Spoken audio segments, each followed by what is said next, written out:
Good morning, students. Welcome to your English class.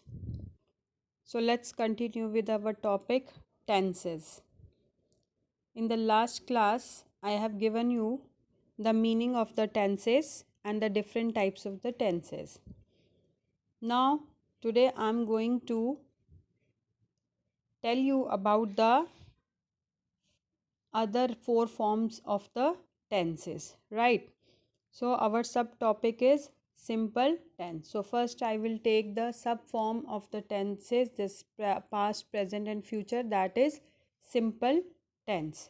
So let's see how you have to do it, what is the rule for all these tenses, and how you have to make the sentences, how you have to use these tenses in your language. First is simple present tense. Okay here we are talking about the present tense. हम present tense में first form की बात करेंगे, simple present tense. So first of all let's see the rule. इसका rule देखें. Subject plus verb base form plus object. In the last class also I have told you कि if you have to do the tenses you should know the 3 forms of the verb, जो कि आप already class 3 में कर चुके हैं. So let's understand the rule of the simple present tense. अब rule आपका क्या कहता है? Subject. Now first of all you should know what is subject. Subject आपका ये नहीं कि Hindi, English, maths, no. Subject यहाँ पे है द पर्सन, द नाउन और द प्रोनाउन जिसके बारे में हम बात कर रहे हैं. It can be noun also and it can be a pronoun also. Now if I use your name, अगर मैं स्टूडेंट्स आपका नाम यूज़ करती हूँ, then that is subject. Okay. Then in the simple present tense the second important thing is the use of the verb. Verb की हम base form use करेंगे. ठीक है. And then object. What is object? Object का मतलब है कि जो काम सब्जेक्ट कर रहा है. Is that clear? कि जो काम सब्जेक्ट कर रहा है, कैसे कर रहा है, क्या कर रहा है, that is called the object. Now see the second thing here. We use S और E S with he, she, it and singular nouns like boy, dog, teacher etcetera. अब मैंने आपको ये बोला है कि बेस फॉर्म हम यूज़ करते हैं, लेकिन इसमें एक चीज़ और ध्यान देनी है आपने कि अगर हम यहाँ पे सिंगल नाउन या हम ये प्रोनाउन यूज़ कर रहे हैं ही, शी, इट, जब इनके साथ वर्ब लगेगा तो उसके साथ हम या तो एस लगाएंगे या फिर ई एस लगाएंगे. जहाँ पर भी ही, शी, इट होगा वहाँ पर वर्ब के साथ एस या फिर ई एस ज़रूर लगेगा. Is it clear? He, she, it, they are pronoun. If you are making sentence with he, if you are making sentence with she, or if you are making sentence with it, and after that, if you are writing verb, so with that you have to add s or es. And if you are using a noun, it's a singular noun, like if you are using the boy, dog, or teacher, or any other singular noun. You can write your name also, isn't it? So with that also, if you are writing the verb, verb के साथ s or es लगेगा. Now let's see the example. First is, he sings very well. Now, if you see this subject, see this sentence here, he is subject. he आपका क्या है? Subject है and he is pronoun. Then sings आ गया आपका verb. Very well आपका आ गया object.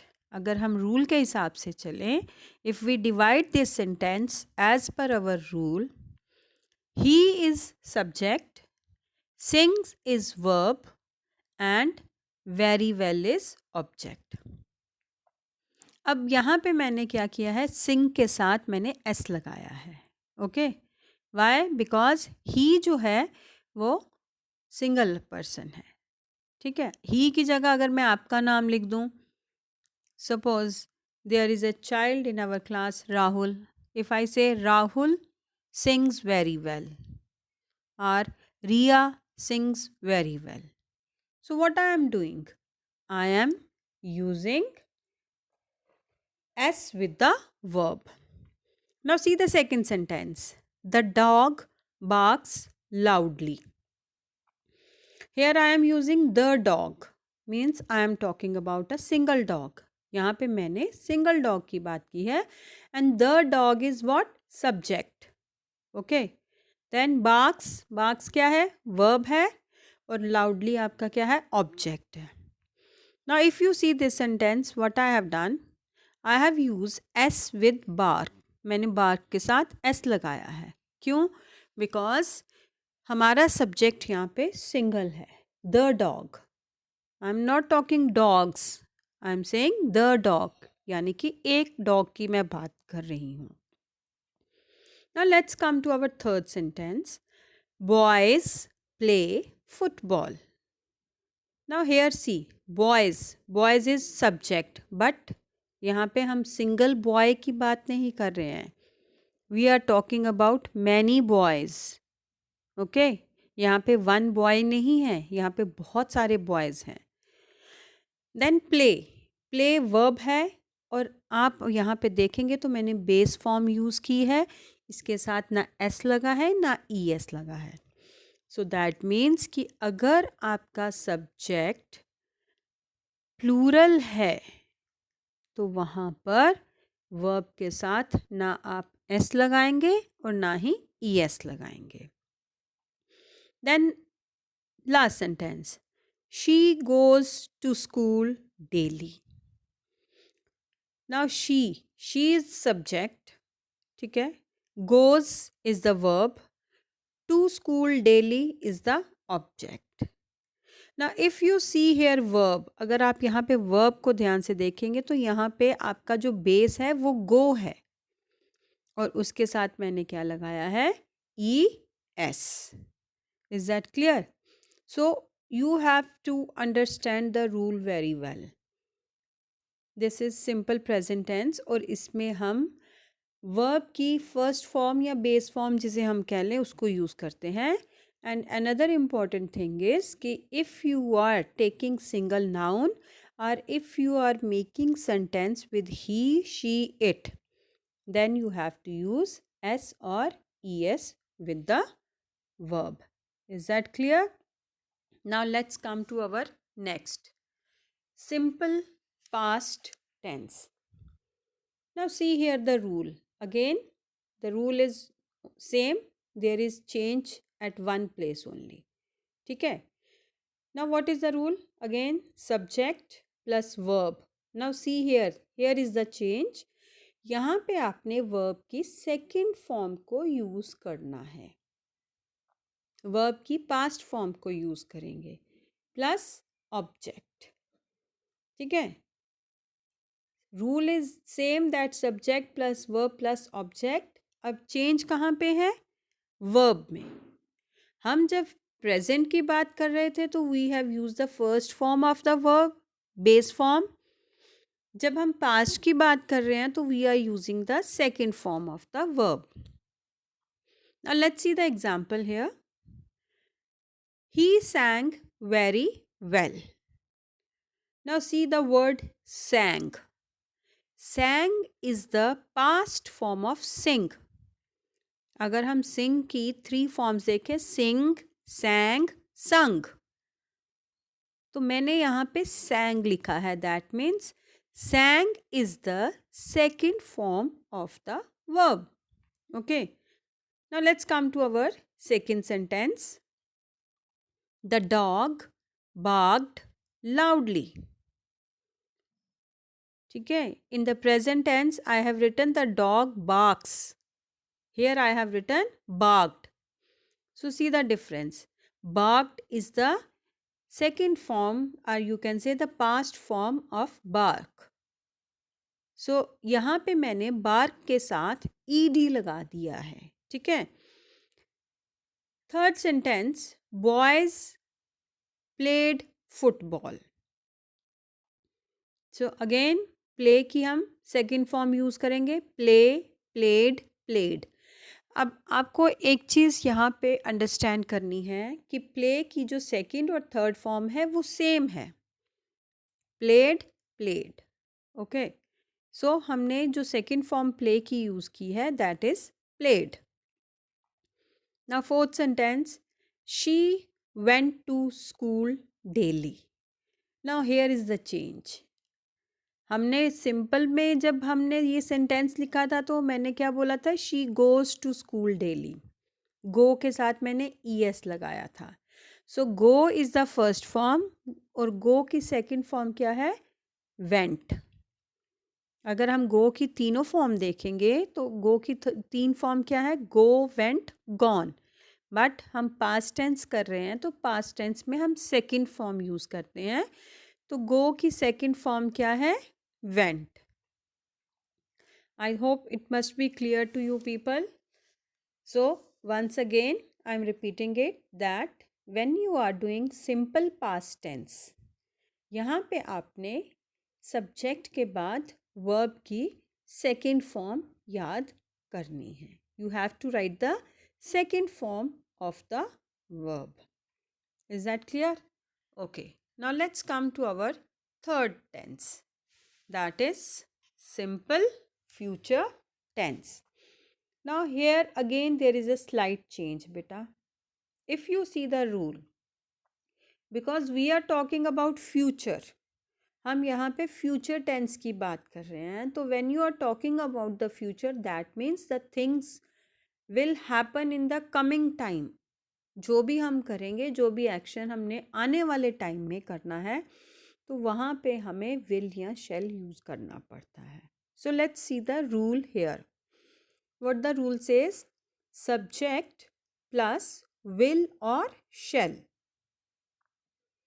ठीक है, क्लास 3 में आपको ये बताया गया था कि शेल जो है वो आई एंड वी के साथ यूज़ होता है, but you can also use will with I and we plus verb base form plus object. Now children, here you have to note one thing कि जब आप फ्यूचर टेंस की बात कर रहे हैं वहाँ पर आप वर्ब के साथ एस या फिर ES कुछ भी नहीं लगाएंगे। You will write the word as it is. Verb के साथ कोई एस नहीं लगेगा, कोई ES नहीं लगेगा, ठीक है। तो हम सिर्फ टोटली बेस फॉर्म यूज़ करेंगे। Is that clear? So let's see the example. I am taking the same sentences, मैं वही सेंटेंसेस लूँगी जो मैंने सिंपल प्रेजेंट टेंस में यूज़ किए थे, okay. So let's C, he will sing very well. तो अब आपने क्या करना है, सब्जेक्ट के बाद आपने विल या फिर शेल ऐड करना है। शेल हम कहाँ पे यूज़ करते हैं, जब हम सेंटेंस स्टार्ट करते हैं विद आई और with we, but here I am starting the sentence with he, so I have used will. So he will sing very well. अब if you see the verb here sing, यहाँ पे verb क्या है, sing, तो मैंने यहाँ पे verb के साथ ना s लगाया है ना ही ES लगाया है। तो हम फ्यूचर में जब बात करते हैं तो हम वहाँ पे verb के साथ s या फिर ES नहीं लगाते हैं।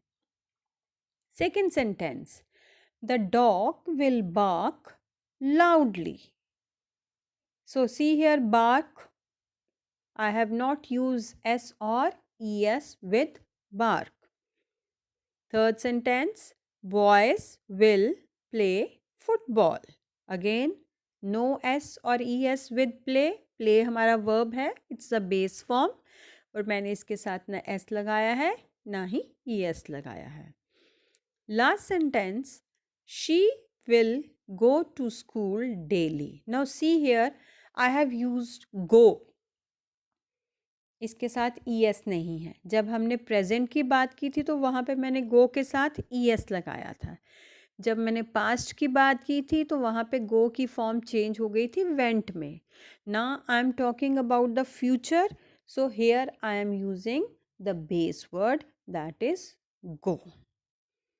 So I hope student this rule must be clear to you people. So please go through these rules thoroughly, and I am sending you one exercise which is based on simple present tense, and that exercise is from your grammar book. Some students, they are having the grammar book and some are not having. So those who are not having, they will write down from the this PDF file and note down in their notebook. और जिनके पास grammar की book है वो अपनी grammar की book में ही करेंगे. Thank you students. Thank you so much.